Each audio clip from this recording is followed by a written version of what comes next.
That's right. In fact, Ann has a column up right now at AnnCoulter.com that's titled, California Dems Show Us the Future, Run for Your Lives. Is this where Ann throws her support to Gavin Newsom? I'm guessing the opposite. Hello, Ann. Joining us this morning, Ann Coulter. Ann, good morning. Good morning. I wanted to get a good start on my speech in Berkeley in a couple weeks. Well, you did all the research. Tell us about the column. We were supposed to talk about anything but this column, John.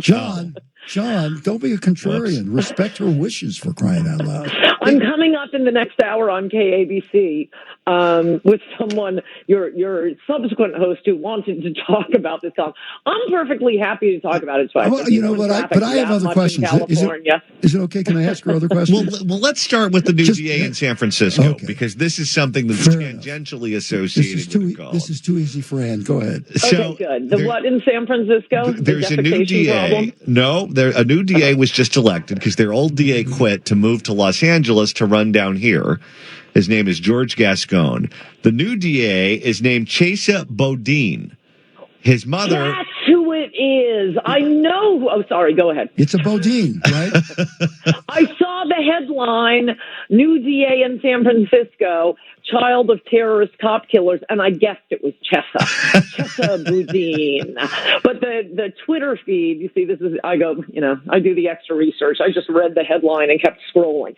Thank you. That's who I figured it was. And you went through the same process I went through. I heard the name. I said, could this be related to Kathy Boudin? Leonard Boudin, the famous radical attorney? It's the same guy. And that's a story unto itself. Well, both of his parents went to prison. His mom served 22 years behind bars. The dad is still in prison. He's supposed to spend the rest of his life there. He was raised in Chicago by the Weather Underground, including Bill Ayers and Bernadine Dorn, before studying law at Yale University.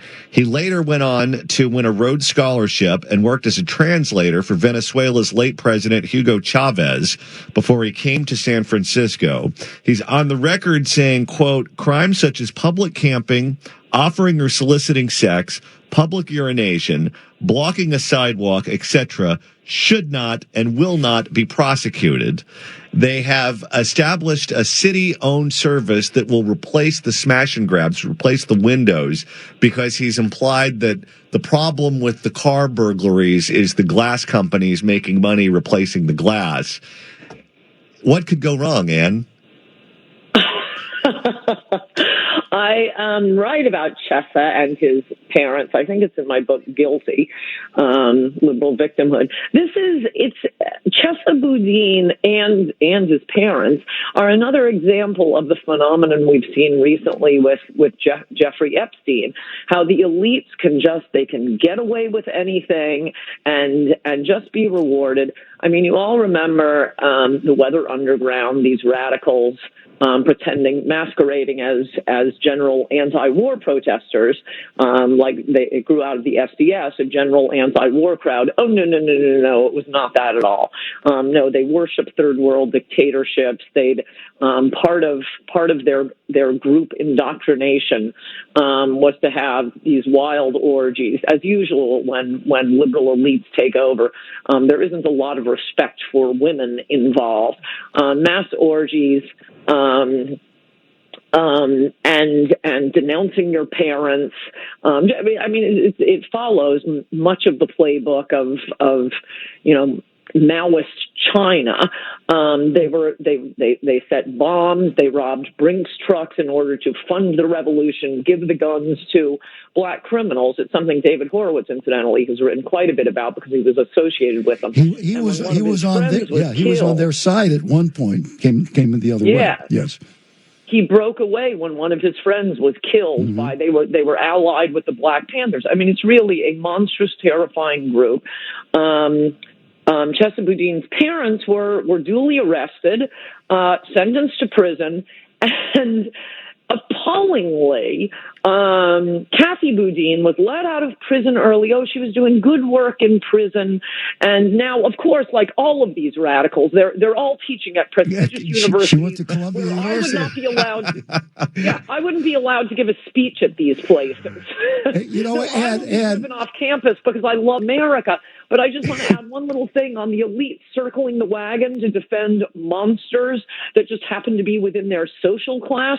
Guess who wrote a letter to the New York Bar Association so that Kathy Boudin could get her law license back and be released from prison early? Yes, William F. Buckley. Oh, because he's cocktail partners with Leonard Boudin. So you think that's just unbelievable. An elitist cabal, and politics don't matter at that point? Well, let me just give you my reaction, because, I would say, Ann, you and I do not have the same politics, obviously. But the idea that you can participate in something to harm and kill people or just to rob a bank, I don't care what your ideals are. I don't care what your politics are. And be welcome in the arms of academe. That makes me, where would I be in this? I would be Milton Friedman here. You know what I'm saying? It's crazy time. I don't care what your politics are. It's crazy time. Yes, and it's not as if, these were really high IQ individuals. And okay, yes, they committed a crime, but let's just let's get that IQ. The way we took some of Hitler's scientists because they had high IQs and they really had nothing to do with the Nazi movement. But we need the brain power here. No, what gets these people into the Ivy League is their radical politics. In fact, if you read the book, I think it's called Family Circle. Yes, it's a fantastic book about a friend of Kathy Boudin's and that whole crowd. And you get into just granular detail about what drove her into radical politics. And it was essentially that she couldn't get into a good law school. Well, let me also... jealous of her brother. Her brother was favored. She's just bitter and jealous. Let me defend David Hogg. I'm sorry. Let me defend the government in using Nazis. We needed Werner von Braun. They served us. Kathy Boudin going to Columbia University serves nobody. Yes, exactly. But that's like a bonus point on the resume. It's like David Hogg, the one who comes out for gun control after being in the building at the Parkland shooting, and turns himself into a big celebrity. Gun control. I want to see his SAT scores. No, it's being a liberal celebrity. That's like getting perfect SATs as far as our colleges are concerned. No, it's really repulsive. It's disgusting. It's yet another example of the elite circling the wagons and protecting their own. There is no equal justice when it comes to the fancy people from Jeffrey Epstein to Chesa Boudin and his parents. We're talking to Ann Coulter, who you can read online at anncoulter.com. And what happened to federalism? What happened to the way that things used to work, where a legislature passes a law, an executive signs it in, whether it's at the state level, the federal level, whatever. And if you're in law enforcement, you are in charge of enforcing the law. It seems like that's just now a recommendation, and each DA can decide what they're going to enforce and what they're not. I mean, this guy says he's not going to enforce public camping, offering or soliciting sex, public urination, blocking a sidewalk, and a whole list of other crimes. They're just not going to be enforced in San Francisco. How can that happen? Yes, well, the hard left uses the Constitution, the law, concepts like free speech, due process. It's a ratchet for them. And federalism, as you say, it's a ratchet. They will use it when it serves them. It is absolutely irrelevant when it does not serve them. I think the most pristine example of that, and something very big and important right now, Trump's central campaign promises. Remember that Arizona law that was passed during the Obama administration? You will remember it this way. The left announced it from the rooftops as the Papers, Please law. It was a state law that was merely consistent with federal law. Obama had taken the position, essentially, we're not going to enforce immigration law. Except against the worst felons. But if you're here illegally, it was a policy decision, not a change in the law, but a policy decision by the President of the United States. We're not going to enforce federal law.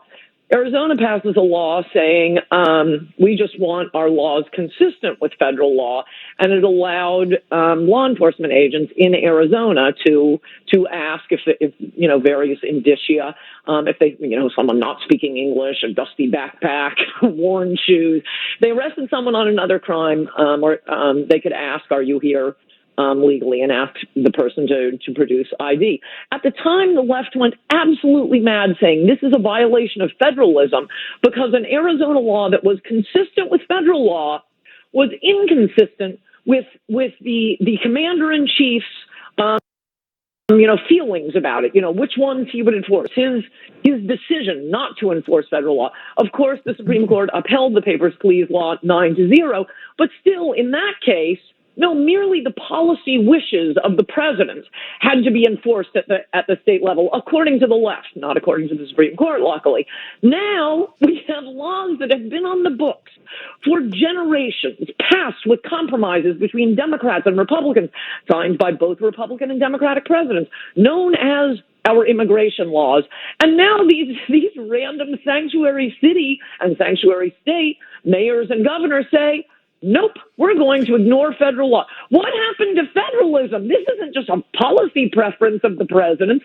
These are laws on the books. And of course, federalism and the Supremacy Clause mean that federal laws, when inconsistent with state laws, prevail over state laws. Same thing with the marijuana laws. No, they will regard and disregard the Supremacy Clause, federalism, due process, First Amendment, whenever it suits them. It's so much hogwash when it doesn't suit them. So, Ann, I'm just visiting. I want to know who you're supporting for president.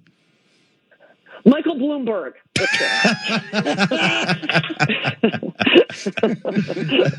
No, I have been thinking that if I could just meet with Bloomberg for about an hour, this is the argument I would make to him.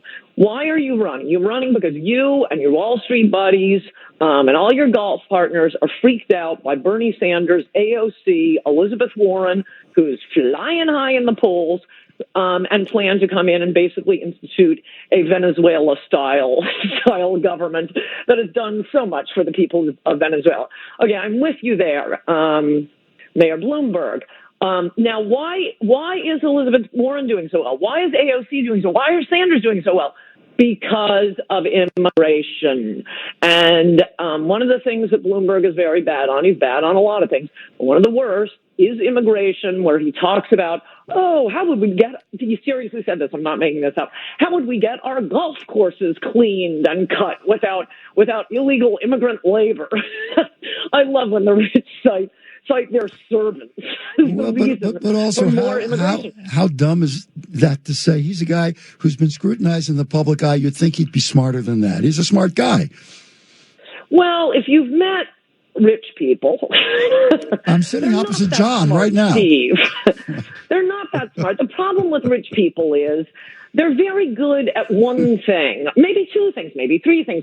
They create a really good widget and they become millionaires, and then they think they're smart at everything. Mm-hmm. But whom do they talk to? They only talk to other rich people. Why is Rupert Murdoch bad on immigration? Because he has dinner with people like Michael Bloomberg, who has dinner with, Jamie Dimon, and they all, their wives love the cheap illegal immigrant nanny they have. Oh, let's get more of them. And they never talk to normal people. They are completely out to lunch. But I think the point that the reason Warren and Sanders are doing well is because all of that excellent, cheap foreign labor is voting might finally wake Bloomberg up. Whether it happens this election, 2020, happens 2024, 2028, we are headed to a Venezuela government if we don't put the brakes on mass immigration. With a change or two, support Bloomberg? Well, it's not so much that I'd support him. Of course, the ballot is private, Steve. And Coulter, so private. We'll see if my fear for the country overcomes my hatred of the president for betraying his voters. But I think there is a possibility that Trump loses. I mean, every time I watch these Democrat debates, that possibility grows smaller and smaller in my mind. But you never know. I mean, a lot of people really hate Trump. The danger, the nightmare scenario is that the Democrats nominate one of these complete lunatics who will, destroy our insurance, who will fling open the borders, give health care to illegal aliens while taking it away from Americans. And then Trump ends up losing just because the media and so many people hate him. The phenomenon I see happening, for one thing, remember, Trump only won by 80,000 votes across 4 states. He seems to be doing fine there. But when Trump was running against Hillary, I sort of have the feeling that a lot of people, part of the reason that he wasn't hurt by, the Access Hollywood tape, this, that, and the other thing, was that a lot of people, we had spent 40 years hating Hillary Clinton, just detesting her. So I think a lot of voters said, I don't even want to hear about the other guy. I'm voting for whomever is not Hillary Clinton. And I think you may get some people reacting that way with Trump. Don't even tell me what Elizabeth Warren's plans are. Don't even tell me about the other guy. I'm voting for whomever is not Trump. I'm not saying that's going to happen, but I don't think we should be whistling past the graveyard, and I'd rather have somebody who's good on immigration, which Bloomberg ought to be. Well, and it's just the problems of rich people. Well, I have you here. I have to ask you, we have about 60 seconds left, about this Amy Robach tape at ABC News, where she says she had the Jeffrey Epstein story 3 years ago. ABC wouldn't run it. She said that they told her it was because they wanted access to William and Kate. I don't buy it. What do you think? It's almost more horrifying if true. Don't you think? It's just horrifying. I mean, we've just come full circle on the elite circling the wagon around one of their own. At the time, I was reading Palm Beach papers, and wow, there was nobody outside or inside of Palm Beach who didn't know about the Jeffrey Epstein bust and all the details. There's really nothing more known now than was known in 2006. I sent the information to Bill O'Reilly, got him to do a segment on it. A few years later, I talked about it on Hannity's show. But I mean, I was writing about it. I was screaming from the rooftops. I could not get anyone interested in that story. It was only when the media thought they could tie Epstein to Donald Trump that they finally broadcast the story of the biggest pederast who's, in American history. All right, and we're going to have to leave it there. Thank you so much for stopping by this morning, Monday. Happy Veterans Day. And also some advice for you. Happy Veterans Day. And I have advice for you, okay? Come out of your shell. I want you to speak out, okay? I will be coming out of my shell again in the next hour, Kate. Okay. All right. Ann, thanks so much. Thank you. Bye-bye. It's 9:24, and you can read Ann, by the way, at AnnCoulter.com. Let's take a look at the roads. It's Veterans Day.